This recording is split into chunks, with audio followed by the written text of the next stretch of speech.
नमस्कार दोस्तों, कैसे हैं आप लोग। दोस्तों, आज जो स्टार्ट कर रहे हैं हम, जो हमारा टॉपिक है वो है हिस्ट्री ऑफ इंग्लिश लिटरेचर। ठीक है, लिटरेचर हमेशा कुछ ना कुछ मिस हो ही जाता है। आप में से कुछ साथी ये जरूर सोच रहे होंगे इसकी क्या जरूरत है, ये हमारे कोर्स में तो है नहीं। हमारे कोर्स में तो नॉवल है, पोएट्री है, ड्रामा है एंड सो ऑन, और चीजें ये कहाँ से आ गया। तो सबसे पहले मैं आपको बताने देना चाहता हूँ। अब आप खुद सोचिए, इतना बोर्ड जब मैंने भरा है तो कोई रीजन तो होगा। सबसे पहले रीजन ये है कि जब भी हम किसी भी पोइट की बात करते हैं, जनरली हम पोइट की बात करते हैं क्योंकि हमें पढ़ाया इस तरीके से जा रहा है कि मिल्टन पढ़ लो, शेक्सपियर पढ़ लो, या बर्नार्ड शॉ पढ़ लो, एटसेट्रा। ठीक है, उनको पढ़ लो, और हम उन्हीं को पढ़ते हैं। एटलीस्ट मतलब देखा जाए तो हम उनको पढ़ भी नहीं पाते सही तरीके से।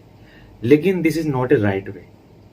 दो तरीके से, एक तो जो कंपटीशन मतलब यूजीसी नेट देते हैं या फिर पीजीटी और टीजीटी देते हैं, वहाँ पर तो क्वेश्चंस यहाँ से पूछे जाते हैं, वहाँ पर वहाँ से भी आते हैं। लेकिन ये बहुत इंपॉर्टेंट चीज़ है, तो वो लो, या वो अगर बनना चाहते हो आप तो उनको आपको तो ये करना है ही। दूसरी बात, जब आप खासकर अब जो हमारे जो इंग्लिश लिखने वाले जो हमारे पोस्ट ग्रेजुएट बच्चे हैं, जो मतलब पोस्ट ग्रेजुएशन में कर रहे हैं एमए इंग्लिश, सबसे ज़रूरी होता है जब आप उसकी डिटेल देते हैं तो आप लिखते हो कि ये लाइन इस राइटर ने लिखी। ठीक है, तो मैंने कहा है कि आप एक काम और क्या करो कि the lines have been written by the Elizabethan writer something या पुरिटन राइटर समथिंग, तो उससे और दम आता है, इम्पैक्ट आता है, उनको समझ में आता है कि आपको नॉलेज है।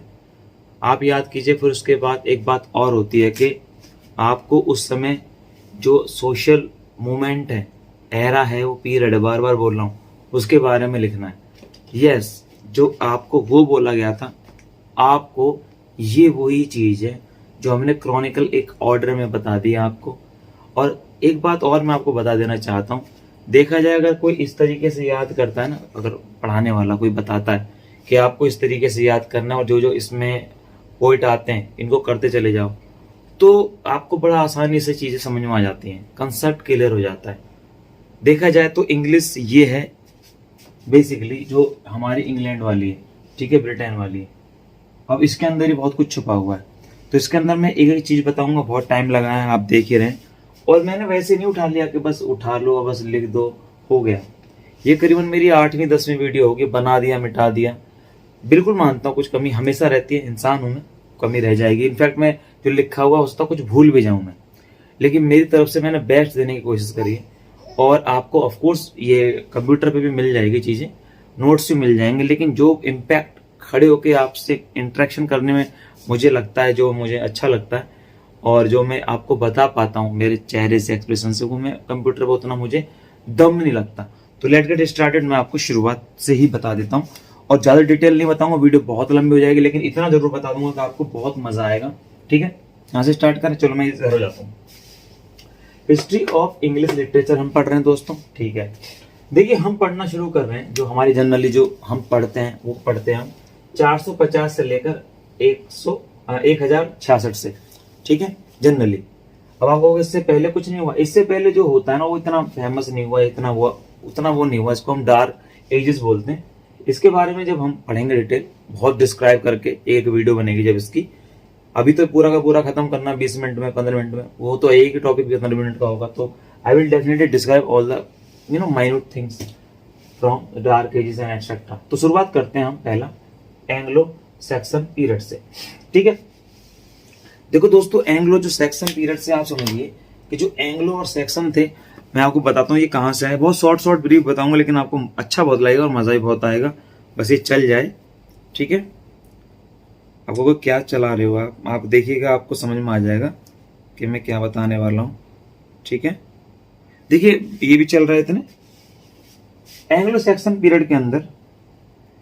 एक सेकेंड, चल गया, चल गया भैया, हाँ ये चल गया। ठीक है, देखो आप इसको देखिए ध्यान से, अगर आपके चलता होगा ये, यहाँ से देखिए। Okay, done, almost done. ये जो एरिया है, ठीक है, इधर कर देता हूँ। ये जो एरिया यहाँ से आए थे एंग्लो और सैक्सन, ठीक है, वो जब यहाँ से आए थे, और ये है आपका पुराना वाला ब्रिटेन। जो आज का भी ब्रिटेन है, ठीक है, जो इंग्लैंड है, उन्होंने यहाँ पर हमला किया। They came through the maybe ships और एटसेट्रा, बट वो आए समुद्र के रास्ते से थे, ठीक है। ये सब लड़ा के यहाँ से जो अब देखिए जूट लैंड, ये लैंड थी, ये चल के आए, ठीक है, क्योंकि मे बी उनको लगा होगा वो लड़ाके तो थे ही। अभी आपको मैं एक स्टोरी और बताऊंगा।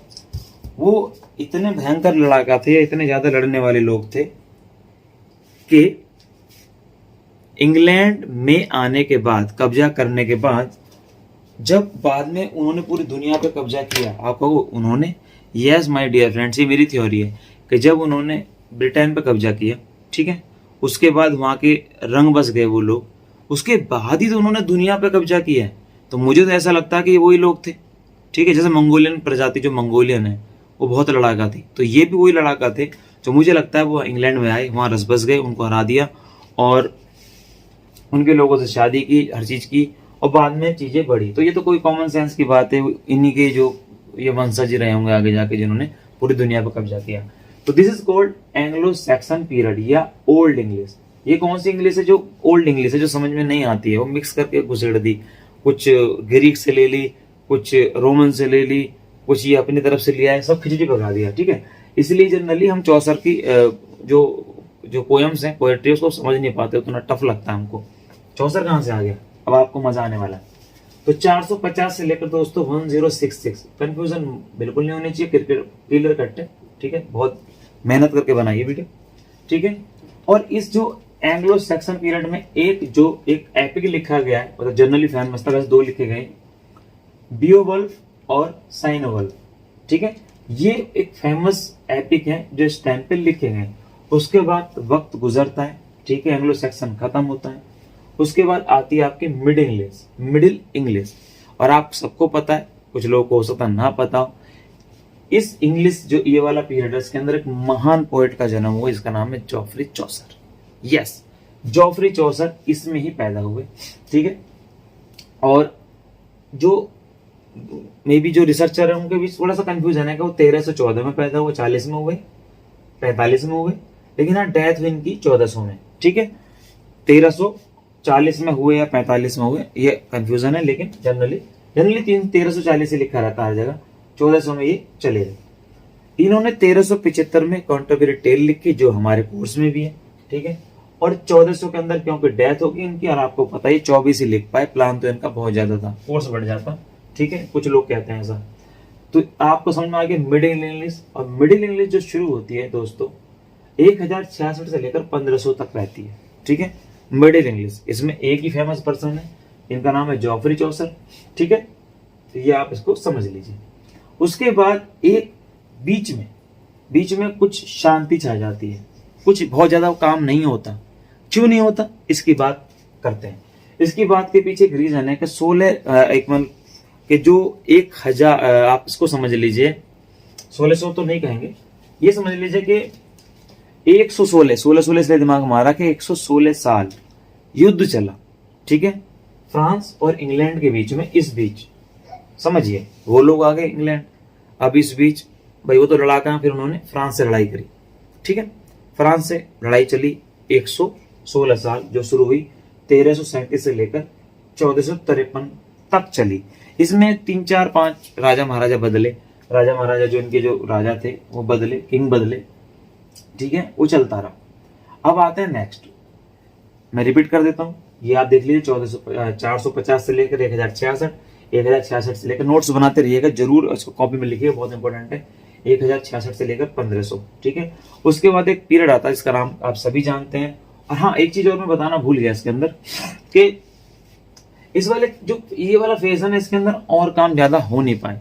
इसके पीछे भी एक बहुत बड़ा कारण था कि चौसरी बने और कोई पोएट हुआ ही नहीं।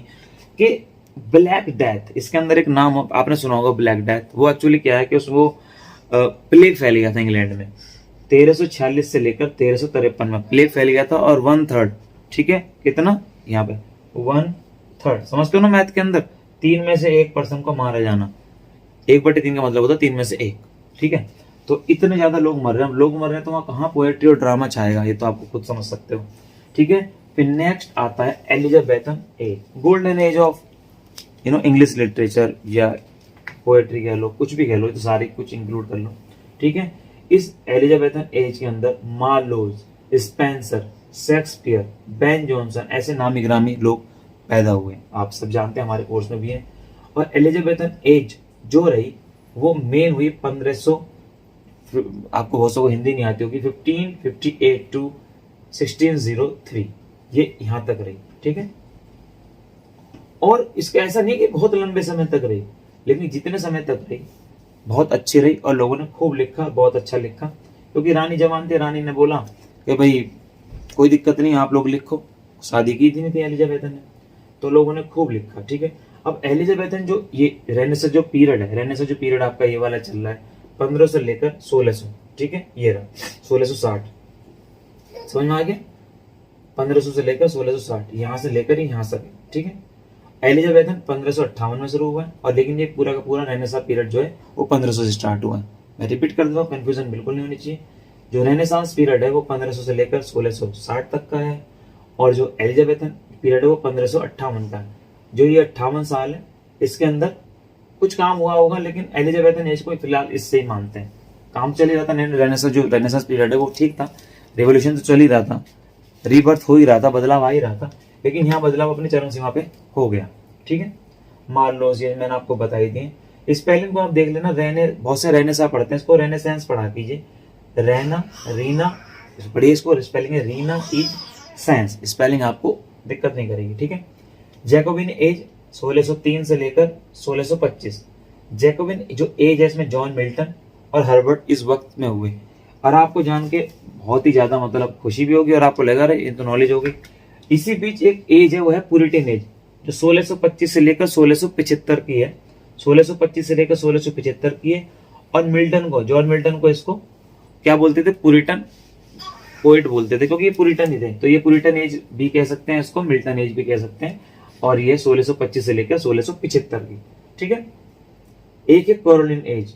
इस कैरोलिन एज की स्पेशल बात यह है कि इसमें जो राजा थे उसके अंदर क्या हुआ कि जो उनकी जो पार्लियामेंट थी उन्होंने बिल पास किया कि अब, क्योंकि वहां पर उस समय धर्म सिविल वार हो रहा था, आपस में मर रहे थे, लड़ रहे थे, धर्म वर्सेस कहते ना कि जो चर्च थे उनका प्रेशर बहुत ज्यादा हो गया। ये तो हर जगह होता है, हमारे यहाँ भी जब एक बार धर्म के नाम पे बहुत चीजें होती हैं, तो वहां पे जो बोल रहे थे कि भाई धर्म को मानो, भगवान को, गॉड को मानो, और हमें चर्च को ही चीजें पूरी की पूरी हमें ही दे दो। सपोज फॉर एग्जाम्पल लेते हैं, किसी ने कोई भी पाप किया, सिन किया उनके सामने, और आपने फिल्मों में देखा होगा कि जब भी ज्यादातर ये अमिताभ बच्चन की मूवी में होता है कि वो चर्च में जा रहा है और चर्च के अंदर एक पादरी बैठ जाते हैं छोटे से उसमें बॉक्स में, फिर वो अपनी प्रॉब्लम को शेयर करते हैं, फिर पादरी उसके सोल्यूशन बताते हैं जो भी उसके होते हैं पर्सन। तो ऐसा वहां पर यह था, कोई पाप करो, पैसे दो और फ्री हो जाओ। और आपको पता ही बहुत बड़े लेवल पे था, और आप जो भी जानते हैं जिन्होंने मेरे देखी वीडियोस, कैंटरबरी टेल कहीं ना कहीं उसी का एक इम्पैक्ट था कि जो समाज में हो रहा था, चौसर ने बचते हुए उसका ही आईना दे दिया। लो जी, जिसको बोलते हैं ना फिक्शन और नॉन फिक्शन, फिक्शन मतलब imagination, non fiction is reality. तो उन्होंने इमेजिनेशन में मतलब फिक्शन में नॉन फिक्शन का काम कर दिया मेरे हिसाब से। बता तो सबको दिया इमेजिनेशन है, लेकिन हकीकत में उन्होंने सच्चाई बताई जो उस वक्त हो रही थी वहां पर। इंडिया में भी होती है, उस समय हो रही थी फिलहाल पर, लेकिन हम इनका पढ़ रहे हैं, ठीक है। तो कैरोलिन एज के अंदर इसको स्लीप टाइम भी बोलते हैं। तो फिर बाद में थिएटर खुले, अलग बात है, लेकिन कुछ टाइम के लिए बंद हो गए। कॉमनवेल्थ जो एक पीरियड है वो एज है, पीरियड एक ही बात है, 1649 से लेकर 1660 में ये इसका टाइम पीरियड था, ठीक है। उसके बाद वक्त बदलता है, फिर एक नया दौर आता है, उसको बोलते हैं new classical period. New classical period. और एक बात और बता देता हूं मैं, जो शेक्सपियर है ना, एलिजाबेथन, जो इस वाले पीरियड पूरे वाले जो कितने सालों बाद, आप लगा लो 1558, और ये कहाँ पे पैदा हुए, 1300, इतने साल 64, इतने सालों के बाद इनसे इंस्पायर्ड हुए। और पता नहीं जो ये आपके शेक्सपियर है, ये पुरानी की पुरानी ग्रीक की उठा के लाए, 500 साल पुरानी, 600 साल पुरानी जो उनके ड्रामा थे, उनको बेहतर तरीके से चीजें ले ली। आपने मैंने बताया भी होगा, जो एरिस्टोटल है वो प्लेटो को नहीं मानते थे, मतलब गुरचेले थे, प्लेटो के विचार को इतना नहीं मानते थे। पर प्लेटो और आपका मतलब प्लेटो का जो कहना था ना, वो ये था कि ट्रेजिडी, मैंने बताया भी, ट्रेजिडी को ट्रेजिडी रहने दो, ठीक है, उसको चेंज मत करो। पर एक्सपेरिमेंट कर दिए शेक्सपियर ने और एक्सपेरिमेंट सफल हो गए। तो यहाँ पर आपको कंसेप्ट क्लियर हो गया। ठीक है, आगे हम डिटेल में एक चीज पढ़ेंगे। ठीक है, और मैंने बताया भी था, मुझे बताइए अगर आप देखते हो कि एरिस्टोटल का गुरु प्लेटो, प्लेटो का गुरु कौन, बताइएगा।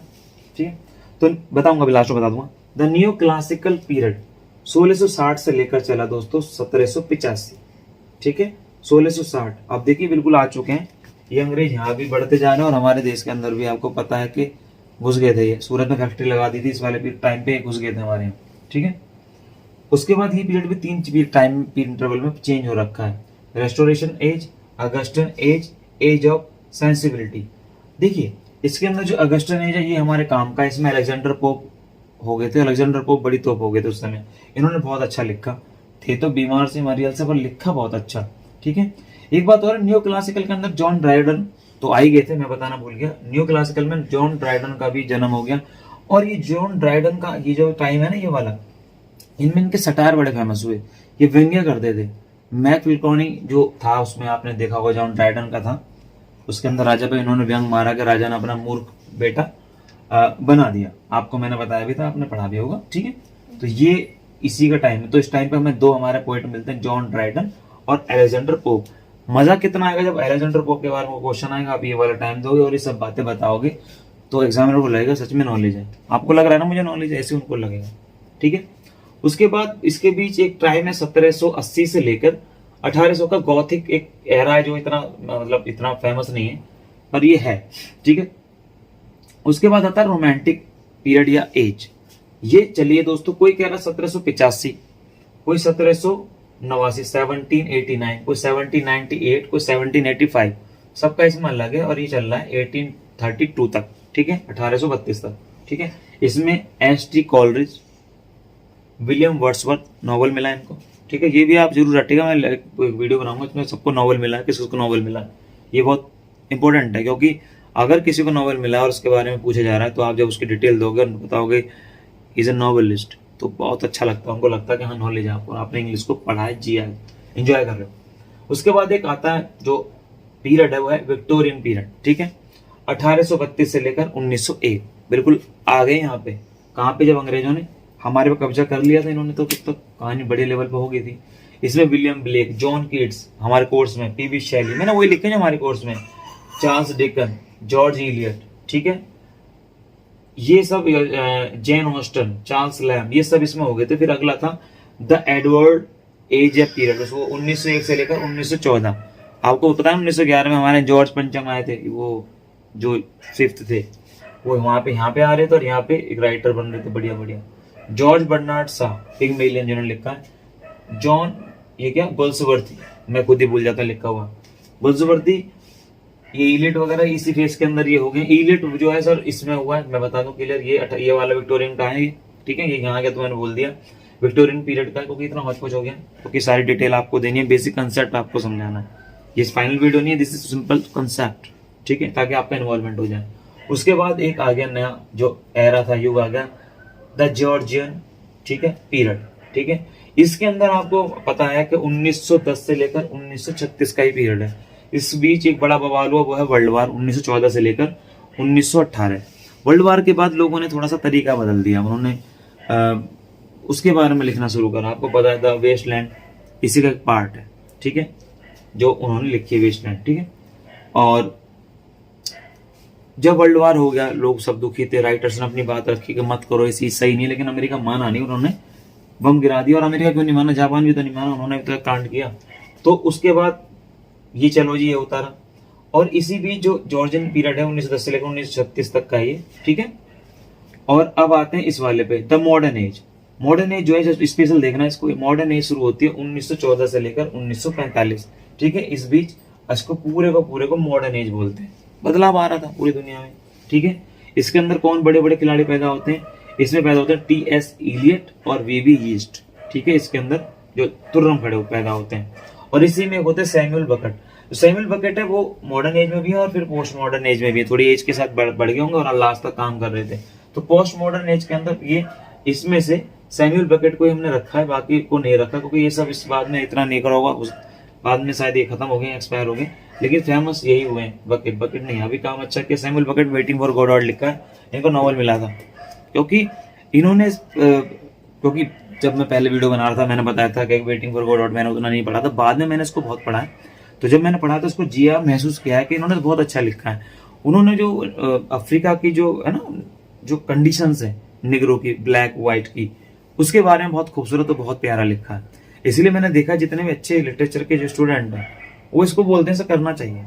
तो शायद इसी वजह से उन्होंने कहा होगा, पर मैं सही समझ पाया तो मैंने बाद में पढ़ा। तो मैं खुद कह रहा हूँ कि इसको कीजिएगा, इसके अच्छे नोट्स है मेरे पास, अच्छी चीज़ है वेटिंग फॉर गॉड, और इतना मुश्किल भी नहीं है, बहुत ज़रूरी है, बहुत अच्छा है। तो ये सब है, ठीक है। Westland T.S.. इलियट क्यों लिखा आपको पता है। टी.एस. इलियट ने लिखा जब वार हो गया तो उसके बाद जो आफ्टर वर्ल्ड वार के बारे की जो कंडीशंस थी, बुरे हालात थे, उस पर टी.एस. इलियट ने लिखा, ठीक है। नॉवल किस किस को मिला, मुझे सैमुअल बकेट का पता है, मुझे इतना कुछ एक दो का मैं मिस कर रहा हूँ, इसलिए मैं चुप बैठा हूँ। गॉड से बढ़ते गए मुझे पता है, लेकिन फिर मैं पूरे जो वीडियो बनाऊंगा कोई गलती ना हो जाए तो इसलिए मैं चुप बैठा हूँ, ठीक है। बताओ तो ना इतने आता हूँ, गड़बड़ कभी मत बताओ, गलत ना बताओ। तो ये पूरा का पूरा हिस्ट्री ऑफ लिटरेचर है सबका, ठीक है। मुझे पूरी उम्मीद है मैंने कुछ भी छोड़ा नहीं होगा, एक आध चीज तो छूट ही जाती है, फिर भी कितना ही कर लो, ठीक है। तो मोटे मोटे तौर पे एंग्लो सैक्सन आए, ब्रिटेन में कब्जा किया, उसके बाद चीजें बदलती चलेगी और नए लोग आते गए, कहते ना कि जो एरा था वो बदलता गया, पोइट आते रहे और राइटर्स आते रहे, सब ने लिखा। अब हमें ये सब पढ़ना है, ठीक है। और एमए इंग्लिश में तो कम है, लेकिन अगर आप जाओगे पीजीटी के अंदर, आप जाओगे बड़े, और तो खैर आपको पता ही नेट यूजीसी है तो उसमें तो पूरा फिर पढ़ना ही पड़ेगा, उसमें तो कोई दिक्कत ही नहीं है, ठीक है। तो मुझे पूरी उम्मीद है आपको ये समझ में आया होगा पूरा का पूरा, ठीक है। हर चीज मैंने सही लिखने की कोशिश की है, पूरा प्रॉपर एकदम एक्यूरेट है। कुछ भी कहीं से भी आपको डाउट होता है, रिपीट कहीं से कुछ भी डाउट होता है, कमेंट बॉक्स में जरूर बताइएगा कि यहाँ पे कंफ्यूजन है। मैंने इसमें बहुत टाइम दिया, बहुत प्रॉपर वे में मैंने खुद के नोट्स बना के ये मैंने लगाया। कई बार हम लिखते लिखते भूल जाते हैं तो वहां गलती हो सकती है, 100% नहीं 1000% बिल्कुल कट टू कट सही लिखा है। कई बार चेक किया, कई वीडियो बनाई है, मैं फिर भी क्यों बोल रहा हूँ जब मुझे पता है। फिर भी कई बार क्या होता है कि कई बार ऊपर नीचे चीजें हो जाती है, कमेंट में डाल देंगे, मैं पिन कर दूंगा, क्योंकि इस बहाने से आप पढ़ भी लोगे। आप लोग कुछ लोग होते हैं ना गलतियां बताने जाओगे तो इस बहाने पढ़ तो लोगे एटलीस्ट, लेकिन कुछ लोग पढ़ते ही नहीं। तो एक बार फिर मैं रिपीट कर देता हूँ, इस के बहाने 450 से लेकर 1066 रट मार लो, 1066 से लेकर 1500 रट्टा मार लो, ठीक है। जब भी आप कोटेशन नोटेशन करोगे, कोटेशन या 9 इसको इस तरह से कर लेना, और जैसे कि उल्टा 6 करना, फिर ये करना, इस तरीके से करना है, ठीक है। तो आई होप आपको बिल्कुल कंसेप्ट क्लियर हो गया होगा। मिलते हैं नई वीडियो में, ठीक है। Bye bye, take care. और इसकी डिटेल मैं बना दूंगा उसको तरीके से कंप्यूटर पे, मैं आपको बहुत अच्छे तरीके से ग्राफिक के साथ और बता दूंगा, और मजा आएगा। लेकिन उनको मजा तभी आएगा जो जिन लोगों ने वीडियो देख ली होगी, उनको ज्यादा अच्छा लगेगा वो। अगर वो डायरेक्टली उसको देखेंगे तो may be they will not connect as you are, from this video to that video can be connect. Thank you very much. Bye bye. Take care. Good night. Bye.